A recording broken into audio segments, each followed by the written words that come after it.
ഇല്ലെന്നേ. രാജാക്കന്മാർ പോയി കഴിഞ്ഞപ്പോൾ ഒരു മാലാഖ പ്രത്യക്ഷപ്പെട്ട് യോസേപ്പിതാവിനോട് പറഞ്ഞു, വേഗം എന്നിട്ട് ഉണ്ണീശോയെ അമ്മയും കൂട്ടി ഈജിപ്തിലേക്ക് ഓടിപ്പോകാൻ. അവർ ആ രാത്രി തന്നെ ഈജിപ്തിലേക്ക് പോയി. സമാധാനമായി.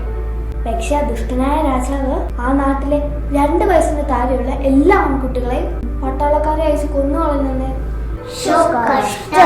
അവരുടെ പപ്പയ്ക്കും മമ്മിക്കും അവരെ കൊണ്ട് ഓടിപ്പോകാൻ മേലായിരുന്നു. അവര് കുഞ്ഞുങ്ങളെ രക്ഷിക്കാൻ ഒത്തിരി ശ്രമിച്ചു. പക്ഷെ രാജകൽപ്പനയല്ലേ, പടയാളികൾ ആ കുഞ്ഞുങ്ങളെ അപ്പയുടെയും മമ്മിയുടെയും കയ്യിൽ നിന്ന് പിടിച്ചു മേടിച്ചു കൊന്നുകളഞ്ഞു. അവരെല്ലാം മാലാഖമാരെ സ്വർഗത്തിലേക്ക് കൊണ്ടുപോയി. നമ്മൾ കുഞ്ഞപ്പൈതങ്ങളുടെ തിരുനാൾ ആഘോഷിക്കുന്നില്ലേ, അത് ഈ കുഞ്ഞുങ്ങളെ ഓർത്താ. തലയെ കൈവച്ച് പ്രാർത്ഥിച്ചു, മിഠായി തന്നു. ശരിയായിരിക്കും, കിട്ടി. നമ്മൾ കുഞ്ഞുങ്ങൾക്ക് കൂട്ടുകാരായി. അവർ സ്വർഗത്തിലുണ്ട്. ഈശോയ്ക്ക് വേണ്ടി മരിച്ചവരെ ഈശോ സ്വർഗത്തിലോട്ട് കൊണ്ടുപോയി അല്ലേ അമ്മ ചേച്ചി? ആ കുഞ്ഞിപ്പൈതങ്ങളെ മാലാഖമാരുടെ കൂടെ കൂട്ടിയെന്നേ. നമുക്ക് സ്വർഗത്തിൽ പോകണം. ശരിയാ. ഈശോയെയും മാലാഖമാരെയും ഒക്കെ കാണാലോ. നമുക്ക് ഈശോയുടെ വചനം പഠിക്കണ്ടേ? പഠിക്കാം. ദാവീദിന്റെ പട്ടണത്തിൽ നിങ്ങൾക്കായി രക്ഷകൻ,